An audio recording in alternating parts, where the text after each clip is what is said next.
और जो वेंकटेश जी वो सोचते हैं कि हमारे घर में इतना ज़्यादा पैसा है लेकिन हमारे घर में जो 4 लोग हैं उनके बीच में कोई इंटीमेसी नहीं है और सब लोग बस आर्टिफिशियली एक दूसरे को ग्रीट करते हैं। जब भी हम लोग कहीं भी फंक्शन में भी जाते हैं तो पहला तो यही रहता है कि शांता को नहीं जाना रहता है, क्योंकि उसको वहाँ का खाना नहीं पसंद आता है, उसको वहाँ के लोगों का जो बिहेवियर है वो अच्छा नहीं लगता है, उनको क्रिंज सा लगता है और फिर वो बोलती हैं कि उनका जो पहनावा है वो भी मुझे पसंद नहीं है। लेकिन जैसे ही वो उन लोगों से मिलने जाती है तो वो उनको बड़े प्यार से ग्रीट करती है और बोलती है कि वाह ये कितना सुंदर घर है, या फिर कितना अच्छा ग्रूम है या ब्राइड है, जो भी वो बोलती है। और फिर वही वो सोचते हैं कि यहाँ पे जो चीज़ें हैं इनके फैमिली में, हालांकि इनके पास ज़्यादा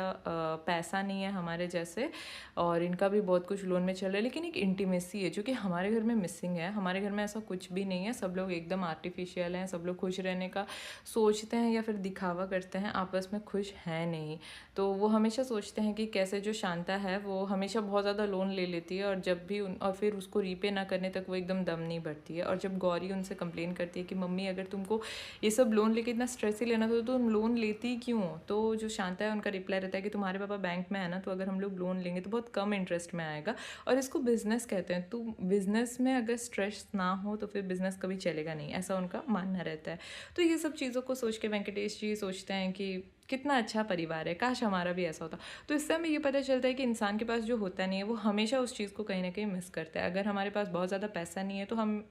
हमेशा ये सोचेंगे कि अगर हमारे पास इतना ज़्यादा पैसा होता तो हम ऐसा करते वैसा करते, हम भी एक ऐसा लेविश लाइफस्टाइल जीते। और अगर हमारे पास बहुत ज़्यादा पैसा है और हमारे फैमिली मेम्बर्स के बीच में इंटीमेसी नहीं है तो ऑब्वियसली हम उस चीज़ को मिस करेंगे। तो कहीं ना कहीं हमेशा हम लोग जो है किसी चीज़ से सेटिस्फाइड किसी चीज़ से डिससेटिस्फाइड रहते ही हैं। लाइफ में किसी को कुछ भी कभी पूरा नहीं मिलता है। और ये जितना भी मैंने आज तक स्टोरी पढ़ा है, जितना भी मैंने बुक्स पढ़ा है, मैंने हमेशा देखा है कि जो कैरेक्टर्स हैं वो कहीं